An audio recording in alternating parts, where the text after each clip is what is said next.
That is shocking, first of all, but also agonizing to think that that has been that much time having passed. I mean, Jayvon, I want to come to you because, I mean, you're his friend. You were on the island on the 4th. You were on a different boat. Do you recall seeing him at all that day? Yes, ma'am. I did see him when I was out there on the island. If everything you've heard about Nolan Wells' final hours is true, then what you're about to hear shouldn't exist, because the one person who knew Nolan better than almost anyone else says the story everyone has accepted isn't the story he recognizes. For weeks, the public has heard the same explanation. Nolan Wells chose to stay behind on Horn Island after meeting a girl. His friends left. He planned to find another ride home. Simple. Except the person who knew Nolan best says that explanation doesn't fit the Nolan he knew. Not because he has a new witness, not because he claims to know what happened, but because he spent years watching how Nolan lived, the decisions he made, and the kind of friend he was. According to Jayvon Williams, Nolan would never have willingly stayed behind while everyone else left. He believes Nolan always returned with the people he arrived with, and leaving without his phone simply wasn't in his nature. Those aren't conclusions. They're observations from someone who knew Nolan long before the world did. And when those observations are placed beside the timeline that shaped this investigation for weeks, one question becomes impossible to ignore. If Jayvon is right, what else have we misunderstood about Nolan Wells' final hours?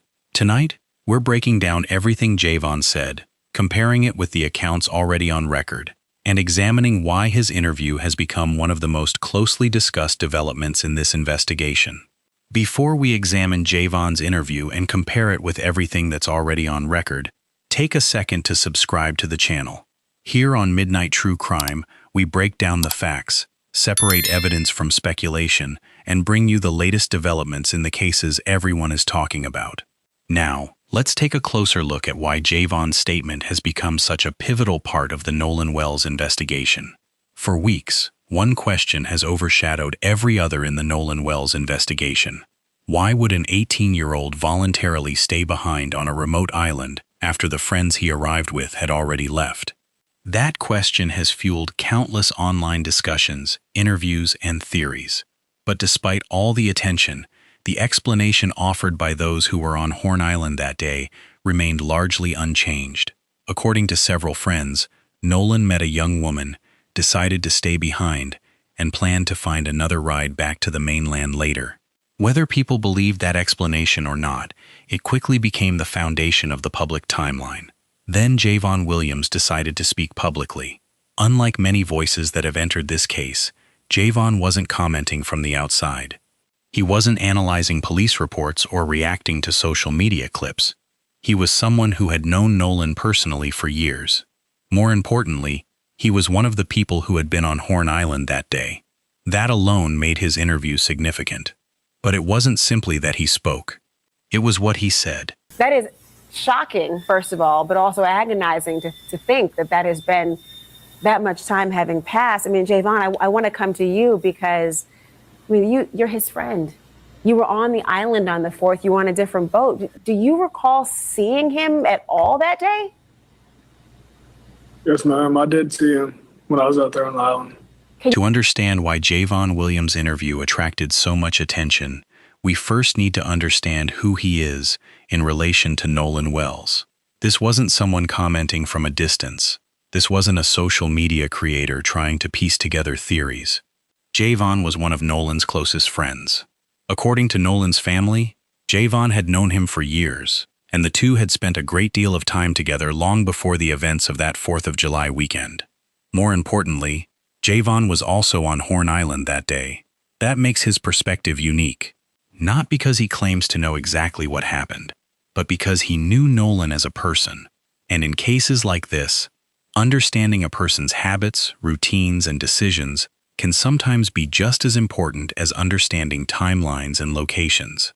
When Jayvon finally spoke publicly, one message stood out above all others. He said the explanation the public had heard for weeks did not fit the Nolan he knew. For weeks, the central narrative surrounding Nolan's disappearance had remained largely unchanged. Friends who were on the island said Nolan met a young woman, chose to stay behind, and planned to find another ride back later. Whether people accepted that explanation or questioned it, it became one of the most important parts of the public timeline. But according to Jayvon, Nolan was not the type of person to separate from the group he arrived with. He explained that Nolan was someone who normally returned with his friends, someone who valued those relationships and stayed connected with the people around him. That observation immediately caught the attention of many people following the case. Because it wasn't an accusation, it wasn't evidence of wrongdoing. It was something much simpler. It was a friend saying, "That doesn't sound like Nolan."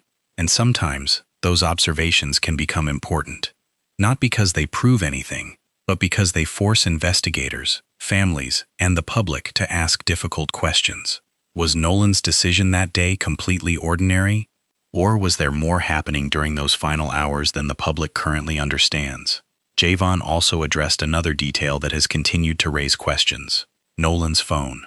For many people following the investigation, the phone has become one of the most discussed pieces of evidence in the entire case. Nolan's family has repeatedly stated that he was someone who used his phone frequently.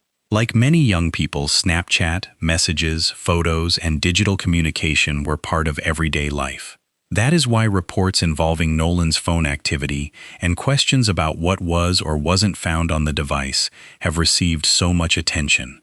Jayvon's comments added another layer to that discussion. According to him, leaving without his phone simply wasn't something he believed Nolan would willingly do. Again, this does not answer what happened, but it creates another point of comparison. If the accepted timeline suggests Nolan made certain choices, and people closest to him say those choices don't reflect his normal behavior, then investigators are left with an important task: determining whether Nolan acted in a way that was completely out of character, or whether there are still details about those final hours that have yet to be fully understood. And that brings us to another important voice in this investigation. Because while Jayvon was describing the Nolan he knew personally, others were examining the physical evidence. As Jayvon's interview continued to circulate, another conversation was unfolding at the same time. This one wasn't centered on witness statements. It was centered on forensic evidence. Former prosecutor Nancy Grace became one of the most prominent voices discussing the Nolan Wells case, focusing on details she believed deserved closer scrutiny rather than quick conclusions. One of the biggest topics she addressed was the independent autopsy commissioned by Nolan's family. By that point, Nolan's loved ones had already made it clear they wanted a second opinion. Like many families searching for answers in unexplained death investigations, they wanted every possible question examined as thoroughly as possible. The independent examination introduced several findings that quickly became the subject of public discussion. Among them were reports involving retained tissue from Nolan's neck and throat area, along with observations regarding discoloration on the back of his head. Those details immediately captured attention online, not because they proved how Nolan died, but because they raised additional questions that investigators would need to answer as the case moved forward. Nancy Grace repeatedly emphasized that these findings should not be viewed as proof of homicide on their own.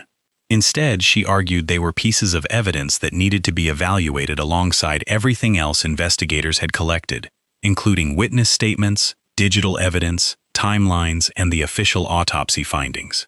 That distinction is important.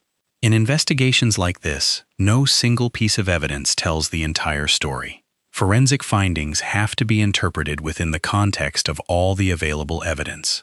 A medical observation alone doesn't explain what happened, just as a witness statement alone doesn't explain what happened. It's when those pieces are examined together that investigators begin building a clearer picture. That is exactly why the Nolan Wells investigation has remained so closely watched. On one side, there are witness accounts describing Nolan's final known movements. On another, there are forensic findings that have generated additional discussion. And now, there is Jayvon's interview, challenging whether the public's understanding of Nolan's behavior before his disappearance accurately reflects the person he was. Individually, each of those developments leaves unanswered questions. Together, they create a far more complicated investigation than many initially believed. As investigators continue reviewing evidence, one item remains at the center of nearly every discussion surrounding this case. Not the boat, not the island, not even the autopsy, Nolan's phone.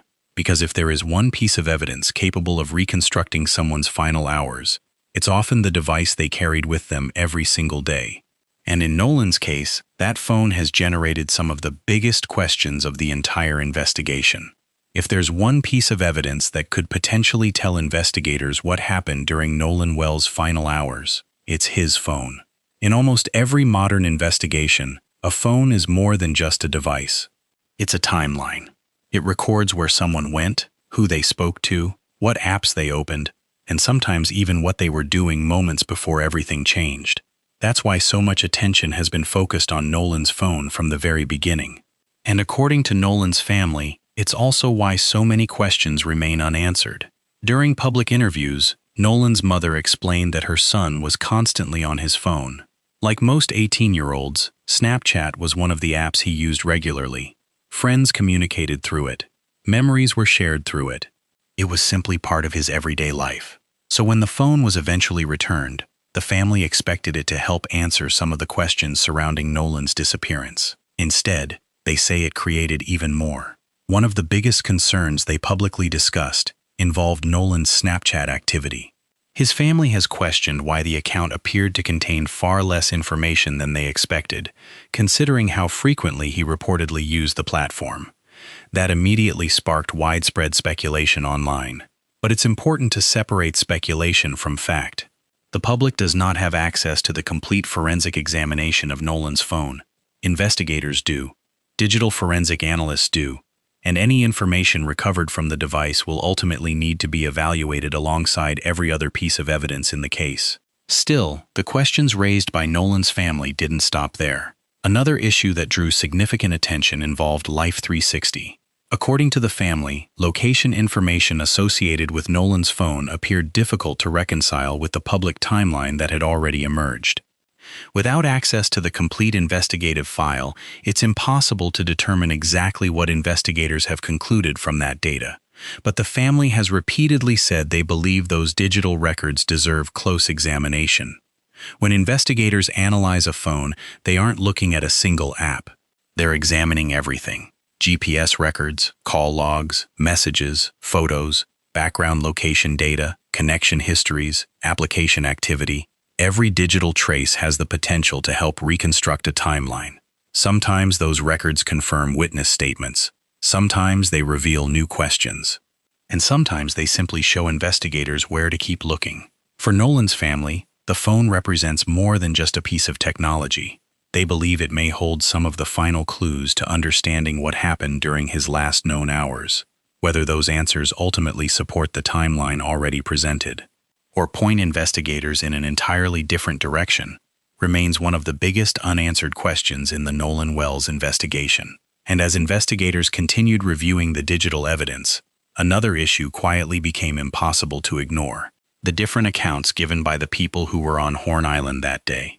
Because while everyone agrees on the broad outline of what happened, not every detail has been described the same way. As investigators continued piecing together Nolan Wells' final hours, another challenge began to emerge. It wasn't a lack of information. It was that not everyone was describing those final hours in exactly the same way. From the beginning, the general timeline appeared straightforward. Nolan and a group of friends traveled to Horn Island to celebrate the 4th of July. At some point, Nolan met a young woman identified publicly as Katie.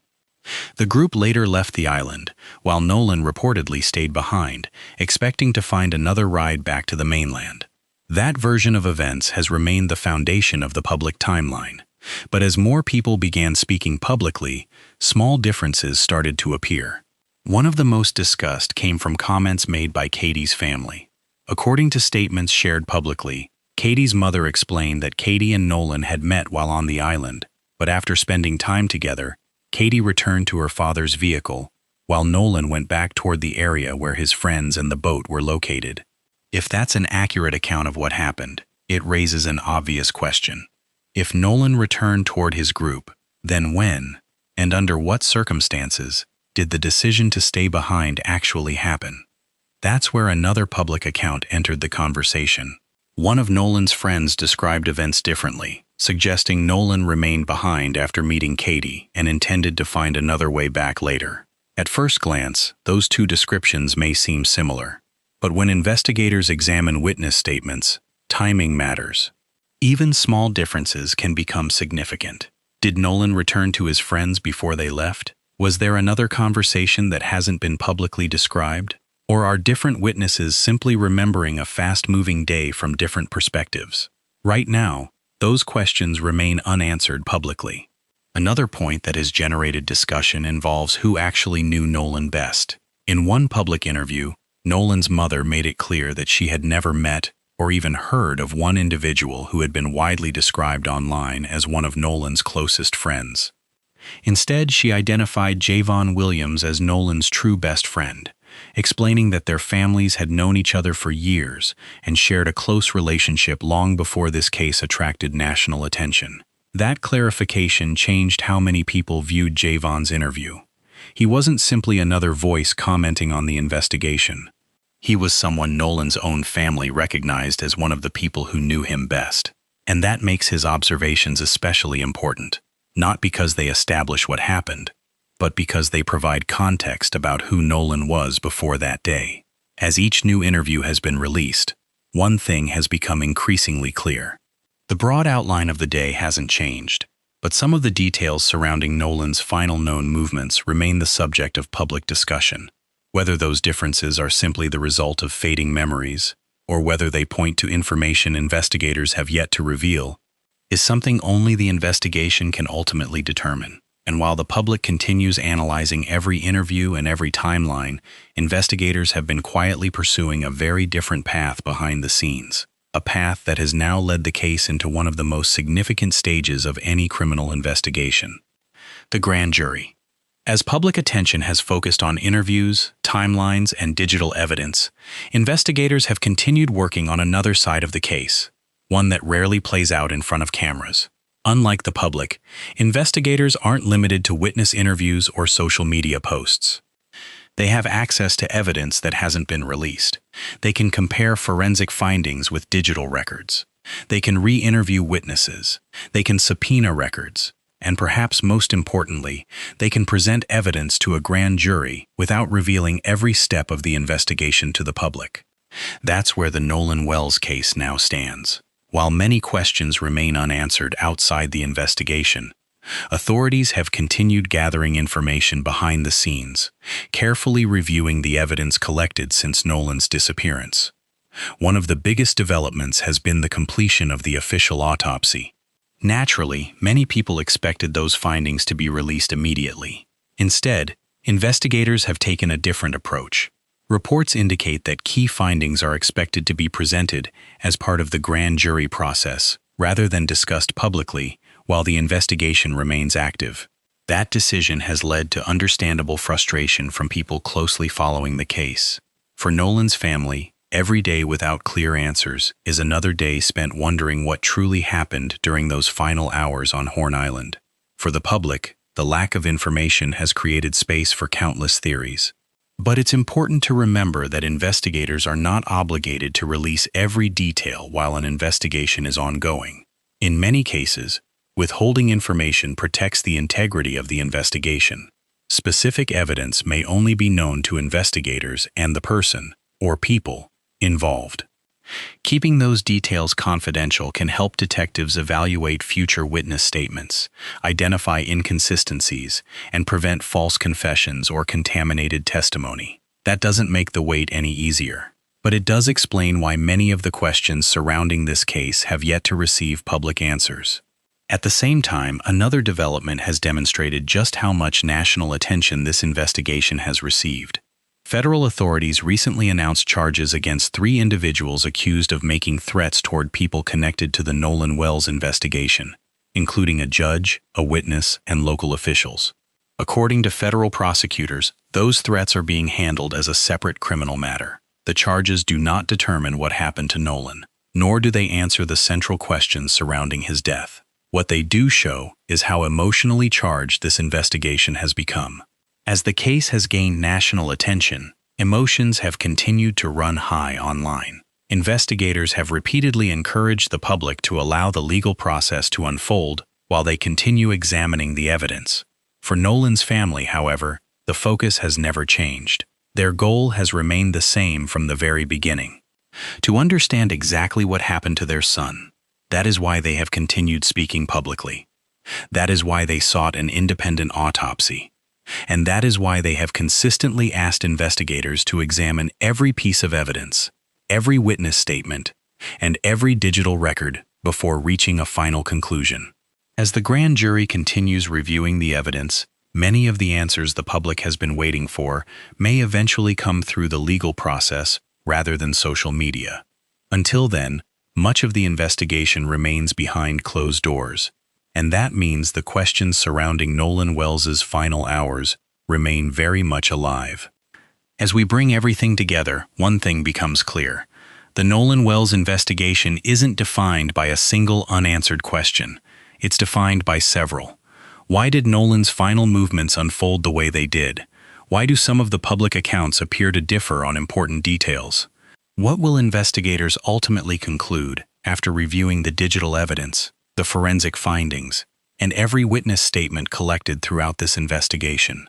Those are questions that no one outside the investigation can answer with certainty.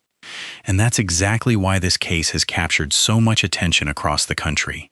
Over the past several weeks, the public has watched new interviews emerge, new forensic discussions take place, and new developments push the investigation into the national spotlight. But through all of that, one voice has added a perspective that many people believe cannot be ignored: Jayvon Williams. His interview didn't reveal a hidden piece of evidence. He didn't claim to know exactly what happened to Nolan. Instead, he offered something investigators often consider invaluable: context. He described the friend he knew for years, the habits that defined him, the choices he routinely made, and perhaps most importantly, the choices he believes Nolan simply wouldn't have made. Whether those observations ultimately align with the conclusions reached by investigators remains to be seen, but they have undeniably become part of the broader conversation surrounding this case. The same can be said for the forensic discussions, the questions surrounding Nolan's phone, and the differing public accounts of what happened on Horn Island. Each one represents a single piece of a much larger puzzle. On their own, they don't provide the full picture. Together, they help explain why investigators continue taking their time. Complex investigations are rarely solved through one interview, one photograph, one witness, or one piece of evidence. They are solved by examining every available fact, testing every timeline, verifying every statement, and allowing the evidence, not public opinion, to determine where the investigation leads. For Nolan's family, that process has undoubtedly been the hardest part. Every new development brings hope that long-awaited answers may finally be within reach. Every unanswered question means waiting a little longer, and every public discussion serves as another reminder that, behind every headline, there is a family still searching for the truth. As of today, investigators continue reviewing evidence while the legal process moves forward behind the scenes. Until those findings are made public, many of the questions surrounding Nolan's final hours will remain exactly that: questions. We'll continue following every verified development in this case and bring you updates as new information becomes available. Because in investigations like this, even the smallest detail can change everything. And if today's discussion reminds us of anything, it's that sometimes the most important breakthrough doesn't begin with a new piece of evidence. It begins when someone who knew the victim best quietly says, "Something about this doesn't feel right." If you found this documentary informative, subscribe to Midnight True Crime and turn on notifications so you never miss an update. We cover the facts, follow the evidence, and bring you the latest developments in the cases that matter most. And before you go, we'd like to hear from you. What do you think is the biggest unanswered question in the Nolan Wells investigation? Let us know in the comments below. And as always, please keep the discussion respectful. The headlines may fade, but the search for truth never ends. This is Midnight True Crime. We'll see you in the next investigation.